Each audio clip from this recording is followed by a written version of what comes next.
One thing na nagustuhan ko dito sa sasakyan na to, na parang isi-switch niya ang mood mo into very very refreshing mood, relaxing mood dahil sa kanyang ambient light. Tingnan mo ito. Yan. Yan. Lalo kapag nagta-travel ka sa gabi, magagamit mo tong ambient light na to. Talagang magiging relax din ang mood mo. Pero, kung sanay ka sa mga lights off mo na lang. Pero maganda siya. Tingnan mo kahit hanggang dito. Okay. So, okay. Ngayon, ito presenting to you our new Toyota Innova 2018 model, G variant, manual transmission, diesel engine. Kung ganito yung hinahanap mo, lalong-lalo na kung gusto mo yung siguradong sariwang sasakyan, ipagmamalaki ko to. So ito, first owned itong sasakyan na to, first owner mismo, and mismo yung owner sabi niya, ayoko to ibenta sa buy and sell kasi alagang-alaga ko to. Gusto ko mapupunta pa rin siya sa taong alam kong aalagaan yung sasakyan. O, di ba? Ganun niya kamahal yung sasakyan niya. And kitang-kita mo naman kung gaano kalinis yan, o. Yan. Again, this is 2018 model and currently nasa 62,000 yung odometer niya. So, medyo kung tutuusin, mga ilang taon na rin ang lumipas, pero tingnan mo yung loob niya, napaka-presentable pa niya. Napakaganda pa niya. Ito, meron ka na dito, pag nagutom ka, diretso kain. Anyway, start tayo sa labas. Tara. Recording. Presenting to you, eto siya. O, di ba? Napakaganda ng presentation niya. Napakaganda pati ng kulay niya. Actually, this is pearl white. Tapos ito pa yung kagandahan nito. Naka-ceramic tint siya. Naka-ceramic tint. Naka-ceramic coated itong sasakyan na to. At saka sobrang linis ng sasakyan niya. From interior to exterior. Kitang-kita mo naman. All stock pa po yan. Wala pa po dyan ginagalaw sa sasakyan niya. Sa headlight niya, still all original po yan. Hanggang dito. So, lahat po yan. Yan. Even paint. Original paint pa po yan. Wala yan mga touch up. Walang mga repaint. All stock. Then, sa tires niya, makikita nyo, naka Yokohama tires yan. Hanggang dun sa likod. At pantay-pantay pa po talaga siya. Bagong-bago pa ang tires, more or less, siguro mga 80 to 90% pa yung tire tread na. Tire says 205, 65, rim 16. Original mags, naka disc brake sa front, at naka drum brake din naman sa likod. Okay? Tapos, eto, naka pearl white. Then, yung side mirror niya. And ito, naka chrome din talaga to. Hindi siya garnish. Naka-chrome talaga siya hanggang dito. Yan. Tapos, syempre, rain visor. Yan. Okay. Dito tayo sa pinakalikod. Grabe. Nakaka-inlove ang pearl white. Ang ganda pala talaga, no? Ang linis. As in, napakalinis niya. Tingnan. Kung actual nyo ito makikita, napakaganda talaga niya. Tapos, wala kang watermarks na makikita. By the way, yung pala, ang owner kasi nito, meron din siyang sariling shop na nagsiceramic coat din. Tapos, nagme-maintain din talaga sila ng sasakyan. Kaya, halatang-halata mo naman, kahit nga sa salamin niya, wala kang makikita mga watermarks. So, alagang-alaga. And covered talaga yung parking niya. Tsaka nakakumot pa to. So, sa mga taillight niya, lahat po yan buo. Wala po yung basag hanggang dito. So, maayos po lahat. Yung emblem niya, so, kompleto po yan. And this garnish, naka-garnish. May reverse sensor. Meron din po siyang reverse camera. Okay. This is 2.8 G variant diesel engine. Ang mags, lahat po yan original. By the way, mapapansin nyo rin kung gaano kalinis yung mags niya. Kahit yung mga sulok-sulok niya, wala kang makikitang ganong dumi. Yan, no? Kumpara sa iba na nag-yellowish na. So, ito maayos po talaga. That's why, ikakagarantiya din namin to. Ito lang. Dito tayo masusurprise. Oh, di ba? Panalo. Wala pa po dyan ginagalaw. Well-maintained yung sasakyan. Hindi lang sa linis, kundi sa engine. Well-maintained po yan.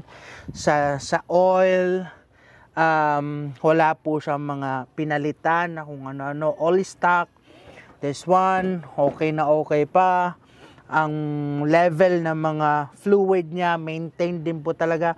Tsaka wala kang signs na nabangga yung sasakyan. Maayos na maayos. Ang frames niya buong buo. So, panalo. Ba? Dito sa interior, wala din ganong ginalaw. Meron lang mga dinagdag. Like for this one, meron na rin siyang dashcam and meron ng dashboard cover. Yan, mga accessories na lang yan. Pero, napakabango sa loob. Ang bango niya sa loob. Talagang fresh na fresh. Tapos yung steering wheel niya. At maganda yung dashboard niya, yung steering wheel niya. Kasi may combination siya ng parang naka-wooden accent. Like this one, ito. Yan. Naka-wooden accent siya. Tapos, syempre, naka-eco mode. Meron siyang power mode. Sobrang lakas. As in, ang ganda. Tapos, ito, yung light niya. Oh, di ba? Yan oh. Oh, ganda. Hanggang doon na siya sa likod, oh. Nice one. Nice one. Oh, di ba? Okay. So, sa mga upuan niya, syempre, malinis po talaga. Wala tong leather seat. As in, makikita mo talaga mismo yung upuan niya. Walang ka-damage. Maayos na maayos. Walang kadumi-dumi. Walang kamantsa-mantsa. Kaya, ganda. Sa mattings niya, naka-deep dish mattings din siya. Plastic mattings. Yan, hanggang dyan. Hanggang doon sa likod. Tapos, ano pa ba? What else? Dashboard. Dashboard. Maganda yung dashboard niya. Tingnan mo yung display ng dashboard niya.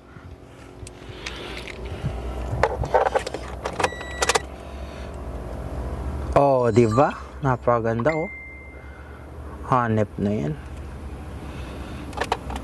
Ay, magka-clutch pala ako. Huwag na natin, mamaya natin start. So, yun. Dito sa sides niya, meron siyang control ng, syempre, power windows. Lahat, may control ng side mirror, left and right. At, nag-auto-fold siya. So, pwede mo mag-fold. I-try ba natin? Yan na. Yan. Yan.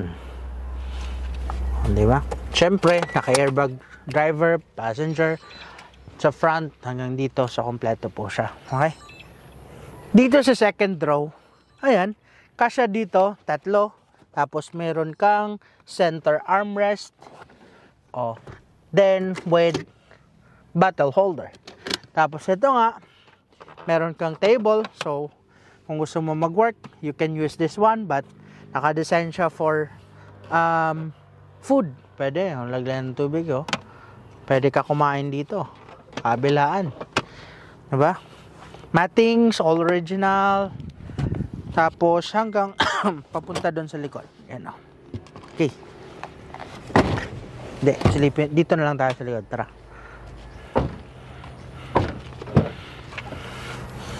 Yan. May mga sapatos, pero hindi po yan libre. Alisin na lang natin. And yan o, naka-deep dish mattings din siya. Ang headrest niya. Yan. Tapos ang tools, andito rin yung tools niya. Yan, kompleto. May early warning device pa, oh. Diba? So, bibihira ka makikita ng ganitong mga sasakyan actually. Ano pa ba? Yes, sir. Aircon vent hanggang dito sa pinakalikod. Mayroon kang bottle holder dito. Meron dun sa kabilang bottle holder. Pwede mo ito itaas, pwede mo baba. And reserve tire. Yan. Makapal pa ang reserve tire niya. Oh, di ba? Okay. So, proceed tayo sa presyo at mag-test drive tayo. So, pag mag-start nito, kailangan mo nakapak sa clutch.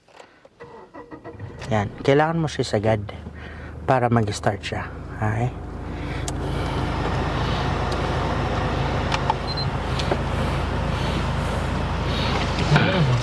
Yeah, it's working. And ang reverse niya dito, di ba? Or meron din dyan. Pero parang dito lang.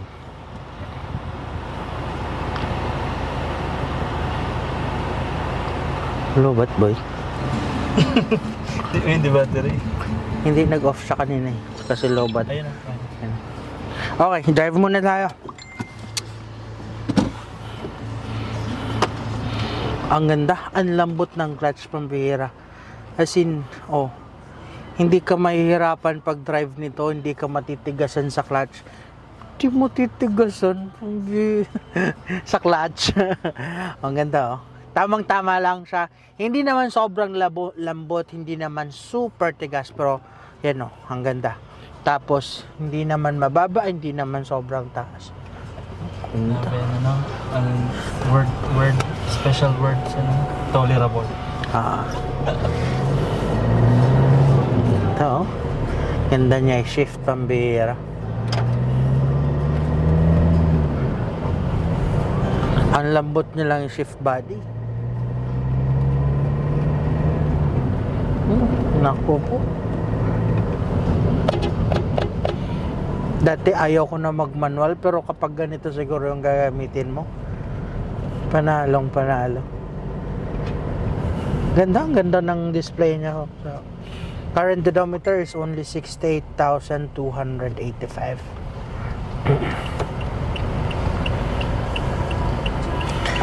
Okay, asking price for this one. Dahil sa grabe yung pagmamahal at pag-aalaga at pag-value nitong sasakyan na to ng owner, medyo mataas-taas din talaga yung value niya.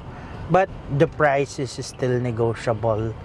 So, pwede nyo to tingnan at makipag-negotiate na lang tayo. So, asking price for this one is actually 795,000. That includes the transfer of ownership. Kasi preferred din ng owner na may transfer talaga sa new owner ang sasakyan. So, kasama na yun na transfer of ownership. And siguro free na rin yung another maintenance for ceramic coating.